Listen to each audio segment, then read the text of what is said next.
Back in. We are in. We are in. We're in. I'm going to drop a bomb at the start. You cannot contest diet all year round. Just hold that in your head before you get into this conversation. You cannot be contest lean all year round. You will struggle.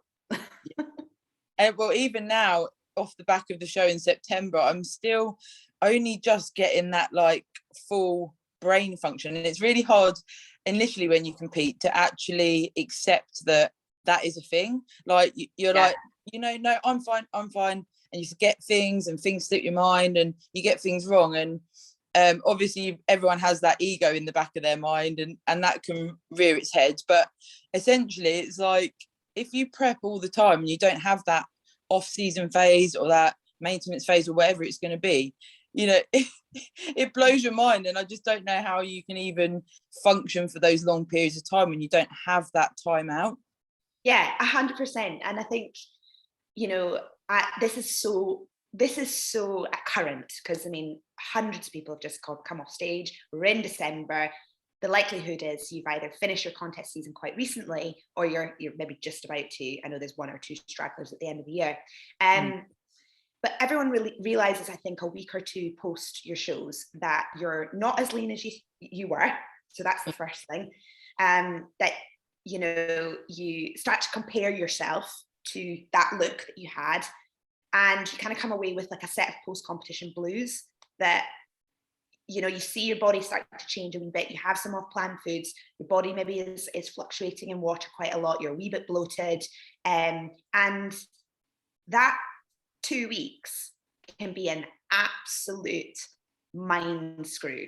I'm not going to swear online today. Oh, God. But it really can. And it causes so many competitors to go into a psychological storm of self-doubt, negative self-talk, potential problems around food behaviours. I mean, we've spoken about this on a lot of our pods before, haven't we? Yeah, and like you say there, that it is, for me, it is literally like 2 weeks. Yeah. I find that it's every single time I compete, it gets slightly easier, but every single time still I have that, like, well, probably 2 to 6 weeks where I still try and hit myself in a deficit. I still try and get the calorie expenditure. I still will go and do cardio, because I've been used to been doing it for like 5-6 days a week, and then you do none. Yeah. There's like a psychological attachment to wanting to do the cardio to feel better, to get the sweat on and all these other things, and you're losing weight. And definitely that first 2 weeks, it's really gnarly, and you're just like, I'm not stage lean, but I'm by no means, I haven't put on that much weight, but you're in this like this. And of course your focus is still there, but it's not that undeniable focus you have when you've got a competition lined up. Yeah, 100%. I mean, you're talking about, you've been institutionalized for the best part of the last 6 months. Exactly as you said, training at a certain time, eating at a certain time, focus for the show. You take the show out of the equation, you do the show, you celebrate those first few days, you feel great. And then it's literally your 180 flip from that structure and routine to choice. Yeah. And then, of course, if you've been in a lucky position to have good support around you with a coach or wherever else, then you've got a plan to consider to follow out. But if you don't have that plan, this can be, I love that word, it can be very gnarly, and it can be very, I would say, more of a psychological discomfort than actually what your body's trying to do. Your body is trying to go, great, I want to get back to normal as soon as possible. I need my fat stores back because of my hormone panel needs to increase to get back to being an optimal functioning female. I need to put some weight on because I have to feel warm, and I need the thermogenic effect of that body weight. I also need to get my body weight back to a place where functioning is good, hair, skin, nails, obviously everything internally is at a good point. And then, of course, just generally your own mindset and your cognitive functioning needs to get back to a certain place as well. So there's so much your body needs at that point, But what's stopping it, I think, a lot of the time is this, and it takes a while for this to catch up with what this needs to do. Yeah, definitely. And something we said we touch on is like the menstrual cycle. So personally, I've now had a second one, but I had my first period about 3 weeks ago. For it's been probably over 6 years. So I've been competing for 8 years, and because my longest off season's been probably 10 or 11 months, but I never ever regained a menstrual cycle, and I haven't been on contraception for probably about 4 years. So it's nothing to do with that. It purely is when I've had tests, etc., and what have you, the GPs, and I've had some specialists as well, and scans and what have you.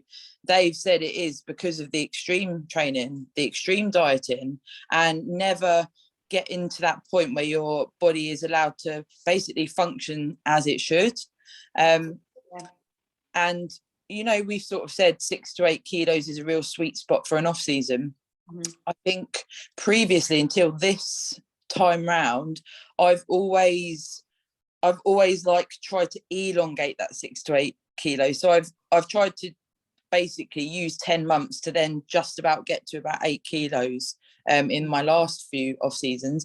This time round, so basically what happened was the GP said to me, right, I want to give you this medication where it induces a bleed, and that could be my protocol to have periods, and I can use that as and when I need to. You take it for 10 days and it's meant to induce a bleed. So I decided to do that about 6 weeks out. I thought, let's try it. Nothing happened. So I thought, okay, so it's clearly because I'm getting close to stage.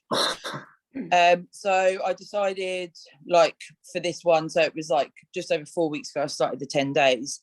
And when the bleed came, for me, it was a massive revelation. And I want to sort of share this because I think it's really beneficial for the listeners, that the bleed happened. And I believe it's because I hadn't held back trying to gain weight in my reverse diet in my off season. I'd embraced it, and my body was able to have a menstrual cycle after like over 6 years. I mean, that's a long time for a female to not have that.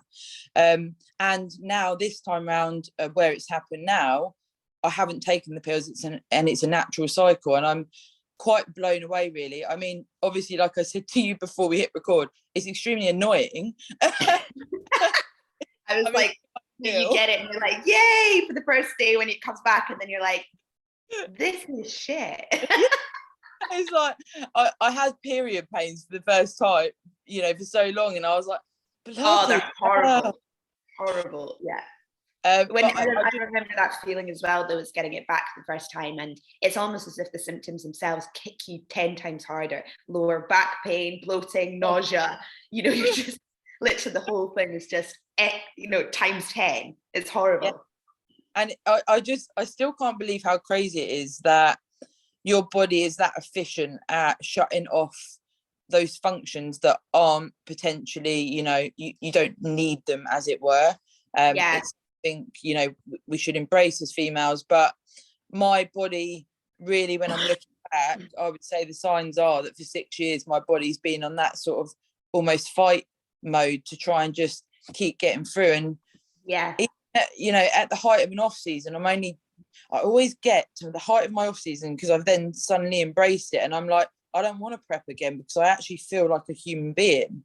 And then of course you get into prep and you're like, I fucking love this. It's a really interesting one, because in females, I think it's something like the extra 9% of sex specific fat for childbearing, required for childbearing, and other hormonal sort of related functions is needed to get the body back to a place where it's quite comfortable. So like all of when we're prepping, normal bodily functions will be disrupted if body fat falls somewhere below the minimum level, which is for men, it's around 5% is like minimum. And for women, it's actually 14%. So it's quite high. And this is why a lot of women, when we're getting to the really, really lean levels, some women are like, oh, my period's still around. And it is really due to the fact that we can actually hold quite a lot of a higher body fat percentage before like our sex hormones kind of drop off a cliff. Some people lose it completely, some people don't. But I think if we are to go that extra mile, or potentially hold on, and this is another thing we'll probably talk about, but hold on to condition through the off season at a suboptimal sort of body fat level, you know, like that's still under, the likelihood is you may still you know, disrupt those functions throughout that entire time as well. So it's a huge component to female prep, and it's something that's not considered enough rationally when we come off stage, because a lot of people are trying to hold on to that condition. But the reality is that you're not actually going to get the progressions and the results and the health benefits if we don't get your body fat back up to a reasonable level. And it should roughly be somewhere around 15% over your stage weight. That's a good place to get to. And these sorts of things, like, I think especially females, they not that they don't care, because I've been in this position as well, and like you have, but we don't think about it like it's a problem. Do you know what I mean? We kind of go, oh, it'll be back at some point, but it should come back, and you should be trying to get your body to a point where it is in a nice, you know, consistent place to get it back. That's the thing, and it should be on your mind to get there. That's something I'd like to talk about as well. Yeah, I do. I've actually had this conversation with Sophie. I was like, do you know what? I'm actually fed up with trying to hold on to condition, because every single off season, like we spoke about, that first 2 weeks, you have that mind warp. And I just thought, you know, by dragging this out and not sleeping properly, being food focused, all of these other things, why am I doing it to myself? Yeah. And I actually said to her, do you know what? The switch has been flicked. I'm wearing joggers, jumpers, and I don't give a shit. I literally do not care now. I want to gain, you know, and we haven't spoken about this yet, but this off season, when I then go back into prep, I'm unsure what federation I'm going to compete with. I'm also unsure. I've had quite a few people say to me to consider wellness. Now, I don't know if that's an option for me, because when we're talking wellness, as in, you know, what we'd say quality wellness, the size and match with the condition is insane. You know, when you look at, when I've competed abroad and looked at the wellness division, it's insane. Like, these girls have got like bubbles. Their lower bodies are like bubbles of muscle. Yeah. And it's sick, and it's really inspirational for me. I don't know if I'll be able to get that, but now I'm like, unless I get into a calorie surplus and gain some quality muscle, it's not even an option. So I'm now just, you know, it's joggers, jumpers. Like I say, I'm going to the gym, and I'm thinking, if I want to move up a category, or potentially just even look better in bikini, maybe go back into the pro league, you know, depending on what I do, I need to be training hard. And when you're in a deficit, when you're hanging out your ass, it doesn't matter what you say, you cannot get that intensity. So off the back of a show, I definitely recommend, you know, trying to figure out as soon as you can what you're trying to do next, what your off season is geared towards, and using that as a motivation. And then, you know, we've probably said before, a lot of people say to me, like, I'm like 7 kilos up now, and people say to me, most general pop would probably be like, I'd be happy with a body like that. But for us, we're like, oh my God, I'm humongous. Well, that's an interesting thing there, though, that I'm massive kind of concept, because I talk about this a lot with my clients, and I kind of call it a mindset shift. And I wouldn't say that somebody in their first 6 weeks of post contest would maybe be able to do this, but certainly by the point of 6 weeks, and obviously everyone's different, but by the end of the 6 weeks, you should be in a place to do this. And that's the mindset shift from, I have excelled in the contest prep, got my body fat to a really nice lean level, I've followed through the competition, I've seen myself there, and now I'm going into the off season to grow. And that requires a complete shift in terms of understanding what the body fat and the massive is, if that makes sense. It's not, I think if you start to add connotations of I'm massive, I'm huge, I'm watery, I'm bloated, I'm these kinds of words always, constantly, you're going to see yourself like that. Yeah. And there is going to be a wee bit of that initially. However, once you get past that stage, you're in a place where you accept that the body has to have more weight on it to grow. Yeah. You accept that you need to let go of I love being lean and instead replace that with I'm gonna get freaking strong. That's Yeah. the change. That's the mindset shift. So while it's important to remain, a good composition in the off season, that mindset of I'm thick, I'm strong, I'm empowered, and this is about building that next look, and I'm going to embrace all of that. Because going into session, I'm slightly heavier, but it doesn't matter. It's not right now. That doesn't equal success. What equals success is training hard, feeling good, and feeling really fucking strong. And that's like the difference. And so the mindset does need to change from losing fat, putting on lean, healthy, strong muscle. That's what it needs to, and improving those weak parts. So I'd like to try and see if anybody listening to this who's in that phase, who's thinking on a daily basis that they're fat, they're massive, they're everything else, is to consider changing and sitting down and maybe writing out, what are the benefits of me right now being a little bit bigger and feeling stronger in the gym? What are the benefits of it? And I guarantee you by the end of that exercise, you'll have about 20 reasons why being a little bit heavier right now is going to help you be better. Once you've done that, you'll go, got it, I've got it. I understand why I need to be a bit bigger. You know what I mean? Yeah. I love the word thick as well. I'm like, yes. And like with a big BCC on the end. Like it's the first off season where I'm like, actually, I feel like I can rock this. Like 100%. Good. And I've just remembered, it was probably a couple of years ago, I put on my story on Instagram once, what look do you prefer? And there was me in a competition shot, and then me at it was like probably 8 months into an off season, and everyone put the off season one. Yeah. Do you know why as well though? We often get this misconception that people like to see us ripped and lean all the time.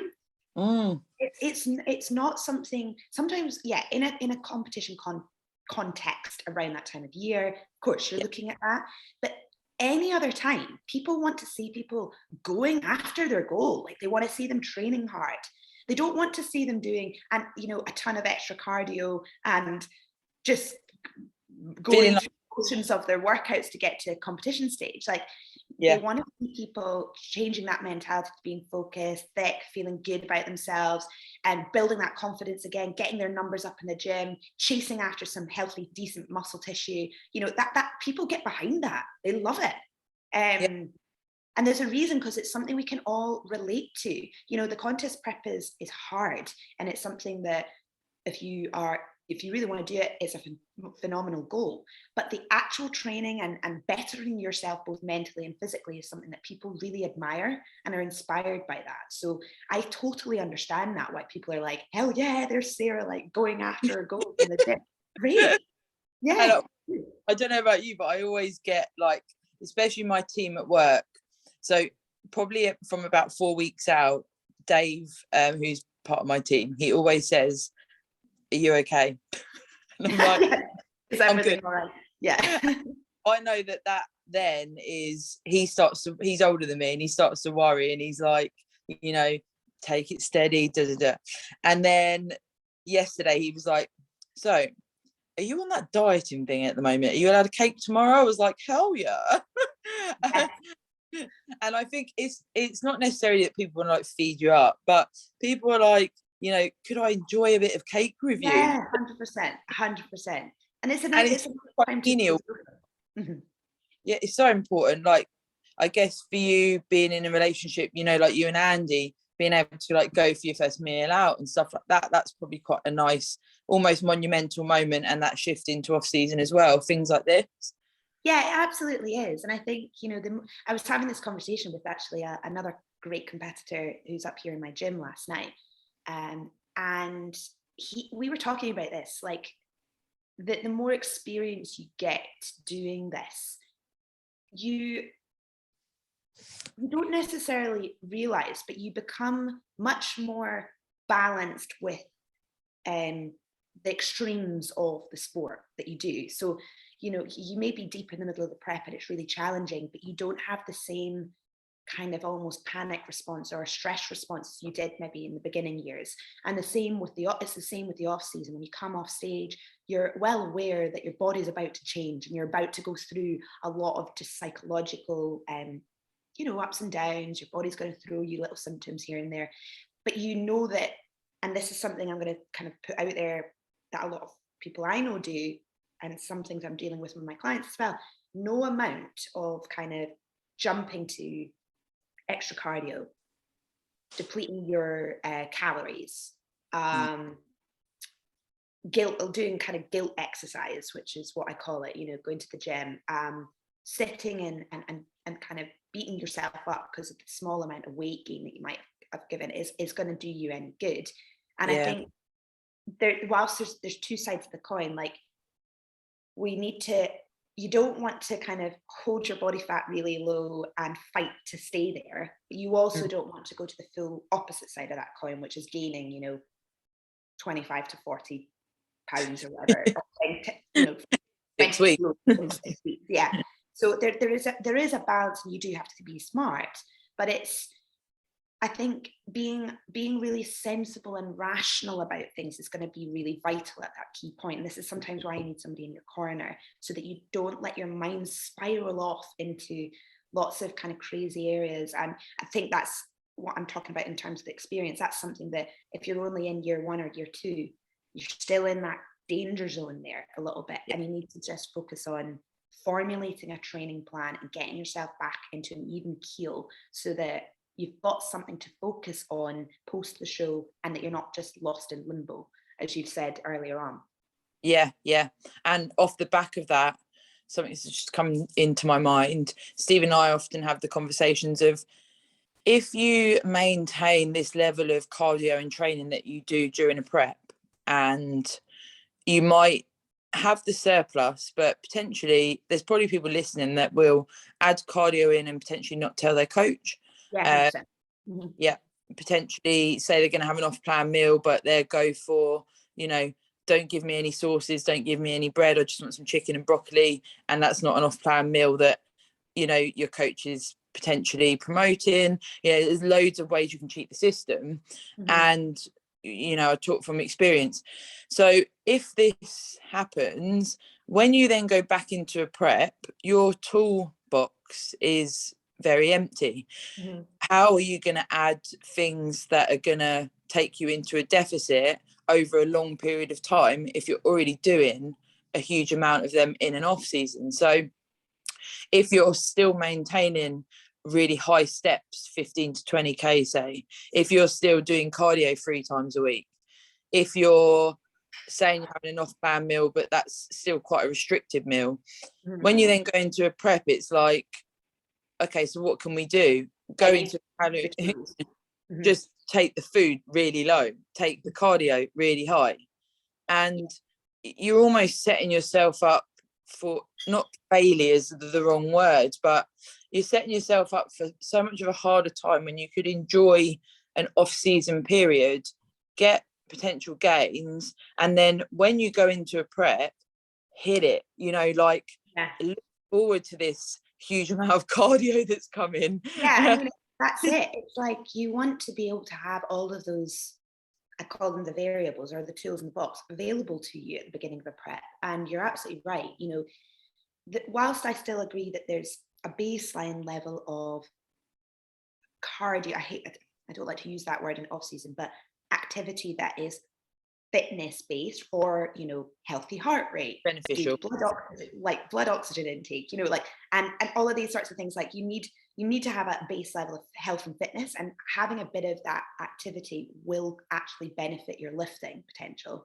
But you're absolutely right. It's over the 6 to 8 weeks post show, it's managing the cardio output and then trickling it down and trickling it back down and trickling it down to the point where it's just, you know, maybe 20 minutes 3-4 times a week if you want that. I mean, that's still quite high. I mean, Yeah. If I give a real life example, my cardio in an off season is walking to and from the gym and back. Yeah. Mm-hmm. That's it. It's 10 minutes down, 10 minutes back. That's literally it. But yeah, you're right. And then reducing your steps, etc., is going to help you then manage, just when it comes around to it, the effectiveness of the extra expenditure that you're going to do to help you get lean. So Yeah. it's all relative to the phase that you're in. And Yeah.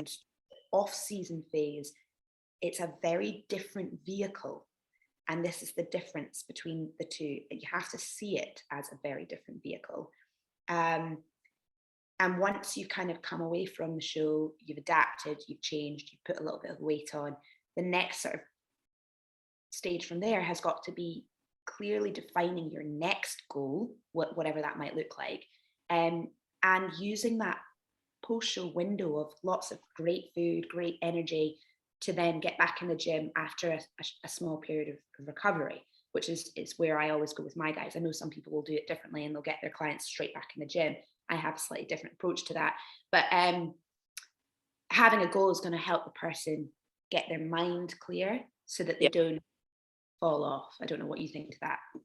Yeah.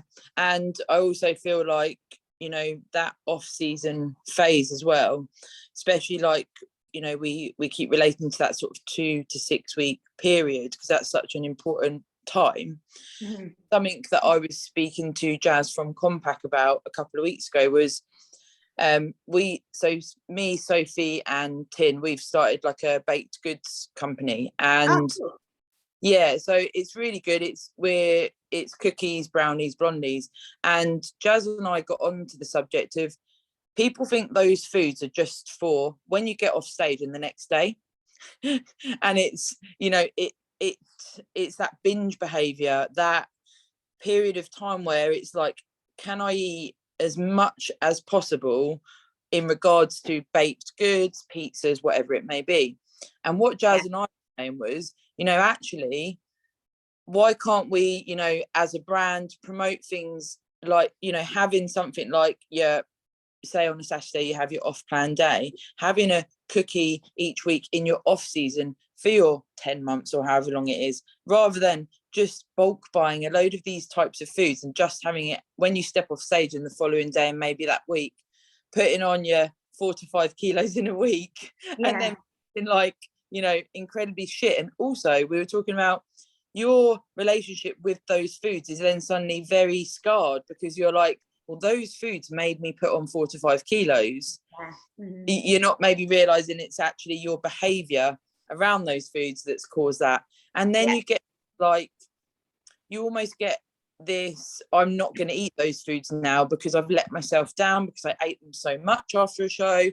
Also, you know, you can feel really, really sick. And me and Jazz were saying like, God, you know, that like after a show, you've been there as well, where you're like, I feel ill. And so Sophie and I were saying, you know, this is something we want to be in the bodybuilding community, but also general population and anyone that likes, you know, baked goods in essence. But let's promote people enjoying these things throughout the whole of the off season, rather than just when you step off stage. And I think that's such an important thing for people to think about. You've got 10 months plus to enjoy foods. And I know you always say, I love it when you say it, that food is not going to disappear. No, it's not going to disappear. It's not going to disappear at all. And I absolutely agree.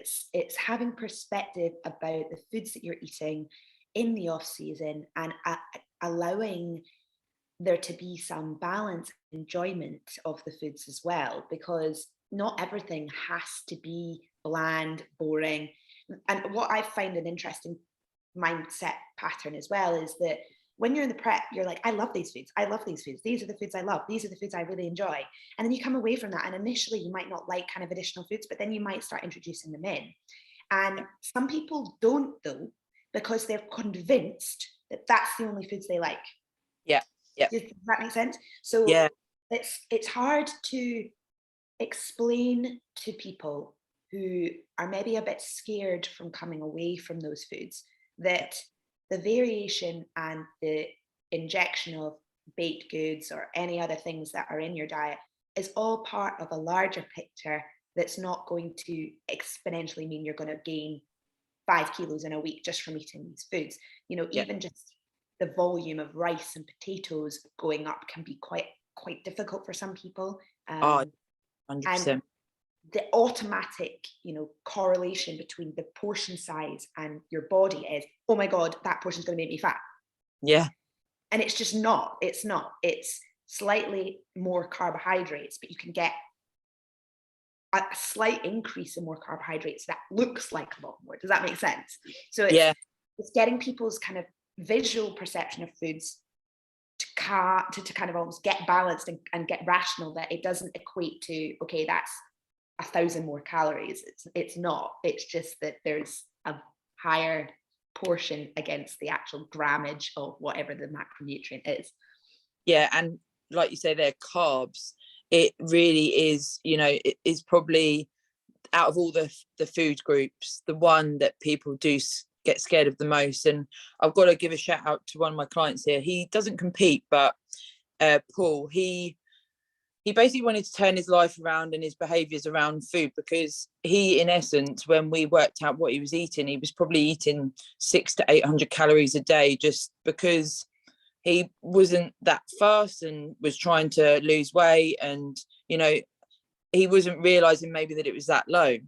And then straight away, you know, I needed to get him up to, I think it worked out at about 1.6, around that. And that's, you know, we're looking at double there.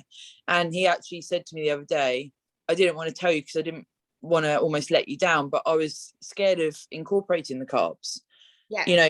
And now in the morning, he's having a couple of bits of toast with real butter, because, you know, he needs the fats there as well. And what I tried to explain to him was, we need to establish what your maintenance is, how your body handles calories, because, you know, you don't know until you track for a long period of time, or, you know, at least a few weeks, and monitor your calories per day and try and get them to a fairly even amount each day or over a week, what you're going to do, what your body's going to do, whether you're going to gain weight, lose weight, stay the same. And it was really nice to hear him say, do you know what, actually I feel okay about carbs now. Good. Yeah, and I mean, I think that's the kind of golden place you want everyone to get to, especially post-show, you know. Adding more carbohydrates back into your diet will fill the muscles up. So if I just kind of give a visual, like you're pumping up your muscle like a little balloon, you're refilling the glycogen in the muscle tissue, and that's going to cause, I'm just going to be really clear here, subcutaneous water retention. Now, when you're in a groove with carbohydrates, these fluctuations are much less. But post-show, you are going to swell up. You're going to, the carbohydrate and the water retention will make you look and appear fuller. When, you know, overall, is that fat? No, it's not. Is it possible to retain up to, like, you know, 2 to 3, maybe even more kilos of water weight, which is hidden kind of within the body's extracellular fluid? Yes, 100%. And heavier people, bigger boned people can experience more of that as well. So you've got like a lot of different people, intake of carbs, associating the water retention, the water gain, and the filling out of glycogen in the tissue as fat. And that's completely wrong. And I think that's where we have to kind of unravel the mindset a little bit, because that 8 to 10 or 2 or 3 kilos, 8 to 10 pounds or 2 or 3 kilos of fluid retention is possibly, is a possibility of weight gain post competition. There's some of that. It's going to be a little bit of fat from additional foods that you come in, but it's not a sign that you've blown up and you've ruined everything. It's a sign of the body responding to an increase of carbohydrate, and that's all it is. So I think there's got to be a balance with, again, the rational thinking around what's what. And this is really helpful when you have somebody saying to you, okay, you've had these meals off, let's look at what the body has done. This is why the body has done that. And let's look at it again in like a couple of weeks' time. And you'll see that then that all of those kind of instantaneous reactions the body's had starts to level out. But I will be honest with you, and especially with females, that balance of water retention and bloating can sometimes take some individuals a couple of months post-show, if, you know, to really start to kind of balance out a little bit more, and then for them to start to feel comfortable in their own skin. Yeah, because I mean, if we're honest, as competitors, there is rare opportunities for you to feel good in your own skin initially, especially as a competitor. You know, the first probably 3 seasons, I don't think I ever felt comfortable really, unless probably just show day. And if you think, you know, if you're competing once that year, that's 365 days, that's 364 days of your life that you don't feel very good. And, you know, I really do want to put it out there that embracing, like you say, there's different vehicles, there's different phases, embracing that for what it is. Because if you're going to be part of an extreme sport, you know, there is extreme, there's that psychological element, there's that physical element, all areas of competing and being a bodybuilder, and even body transformations. It's an extreme wear on your mind and your body, and you really do need that, you know, like you say, writing a list of what the benefits are of this phase, what your goals are, working with a coach, having like-minded people around you. You know, it's so nice even prepping with someone or alongside someone, or speaking with people over Instagram, talk to people that actually understand. You know, there's so many tools that you can use, but for me, it's such a big thing that learning to embrace each phase, however you can do that, it's so important if you want to do this for the long period. Otherwise, absolutely, where does it go? Absolutely. Yeah, because in the off season, your primary focus is about, if you want to continue obviously competing, that is building the areas where you have maybe received feedback that can help you, you know, grow, get better. It's finding body confidence again. It's symmetrical appearance in terms of your overall shape and size. So it's continuing to focus on development of where you're lacking, which is what I said before. And I think something people often don't realize is the post-show period, the third. So when you start to introduce food again, your metabolism starts to work and function much better. So often people go, oh my God, I'm getting really fat. But when you've been in a contest dieting phase, effectively, you're telling your metabolism, because you're losing weight, to slow down, slow down, slow down, slow down, slow down, slow down. And it's, I kind of call it the metabolism slump.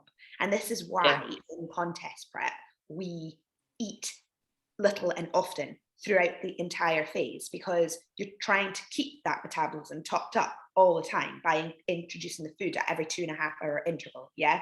And then towards the end of prep, if you're somebody who's ahead of the game, we may be increasing more food to keep the metabolism topped up as well. So the metabolism's in a really suppressed state, and it doesn't like being there. So when you start to put food back in, it's amazing, because you're literally ramping your metabolism up. You're getting the thermogenic effect of the food going in. Your pumps will be massive. Your training will be really, really strong. Your energy will be really increased. And that time is where you're teaching the metabolism just to function at such a good level that you actually will be burning and churning through all of the stuff that you're eating and doing at that point in time. But you're just going to be in a slightly bigger body. So the benefits of coming off the prep, functioning goes way through the roof, metabolism goes up, food is going in, you're maybe a bit thicker, but the benefits of what you get far outweigh the negatives of being in a suppressed metabolic state at the end of the prep. Do you know what I mean? You might look hella cool in your ripped physique, but your internal functioning is going, I hate you. Like, literally hate you. So I think, are you still there? Oh, yeah. It just went funny for just a couple of seconds there. Yeah, no, I mean, so like, although you look great, internally you're not actually optimal in any shape or form. Yeah. You want to really just write that down on your list as well. Like, I'm embracing health, I'm embracing optimized functioning, I'm gonna kick the arse out my training, I'm gonna feel this body is thick and strong, I'm empowered, I'm a strong woman, and I'm gonna own this phase. That's a very, very important lesson to learn there in terms of that shift. And of course all the other functionings we've mentioned there in terms of your hormone profile, etc. Yeah. I think that's a really good way to finish today as well. Just that whole, empowerment of feeling strong and feeling like you're actually alive. You're alive. You've had a successful year. You've achieved some epic goals, and you'll do it all again. Yeah. So don't think this is not the end of the lean body. It's it's a new phase and one to embrace. And I think a big part of this is learning to validate yourself for yourself. This is not, you're not seeking extra validation here for people to look at you in the off season and whatever else. Like, if you love the process of training, getting back and having that energy is like, it's beautiful. It's just the best thing, isn't it? Yeah, and I always think of it as building hunger for my next prep. Now, I'm trying not to even look at myself in a way that I would in a prep, because what is the point? What I'm focusing on is, can I train hard? And that's literally, can I train hard? Can I eat hard? Let's go. And I've got, I don't know about you, but I go past that phase of having, I've got that prep face, and then I've got hamster cheeks, I always say, and I'm like, right, okay, the cheeks are in, let's go. Yeah, 100%. And I think there's something to be said by just like taking a moment to stop and look in your gym, like see in the post show period, like just stop for a sec and like look around at other females maybe going after it.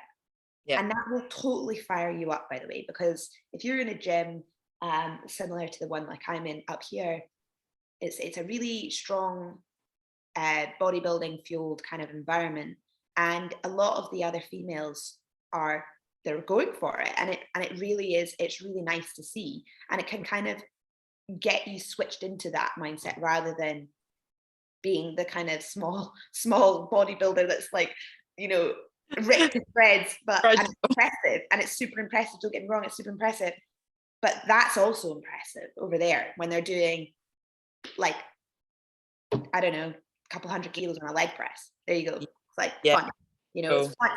It's fun. And I know we always talk about like being fun, but remembering the fun element of this, because most likely the reason you have competed or started to compete is born out of the love and fun of training. So you want to get that back quite quickly. Yeah, definitely, 100%. And if, I'd love to have these sort of conversations with people that are struggling with anything we've spoken about today. Yeah. I really love it when I get messages on Instagram or whatever, and people say, I'm struggling with X, Y, and Z. And we've been there between us, probably anything and everything that you could be struggling with at this point during an off season, or if you've just competed. And for us, it's such a cathartic thing to be able to, share that experience, but also, potentially help people through that period. So definitely put it out there that if anyone wants to get in touch, I'm definitely open for that, as I'm sure you are. Yeah, 100%. Drop a DM over on Instagram and drop a message wherever you feel comfortable.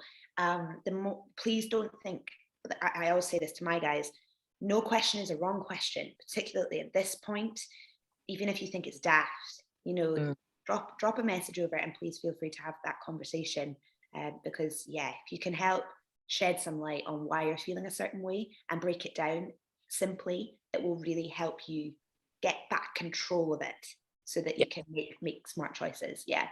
And basically rationalize, like we've said today. So my Instagram is sarahparker_bb. So if anyone wants to slide in the DMs and get some advice, or even just fire over a question, I'm more than happy for that. Yeah, cool. And Steff with a double F, Noble Figure Pro. You'll find that on there. Or go check out Pro Prep Coaching, which is a coaching company.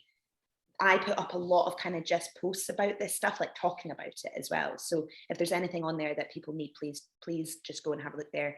And of course, Sarah, you and I have done about three podcasts actually in relation to different elements of the mind warp of post-show training and nutrition we did with Fiona Fleming. And we talked with Andrew, didn't we, of course? The physiological and psychological effects of contest prep with Andrew, which was a golden one as well. So go and find those on the page as well, and you'll get some more information through them. Yeah, awesome. So this will go live so Monday the 13th, and then it will go live on your Pro Prep YouTube as well. And then we're going to do another pod around the Christmas and New Year time. So yeah, we will look forward to that. Any topic suggestions as well, let us know. Absolutely. All right, guys. Thank you, Sarah. We'll speak soon. Bye-bye.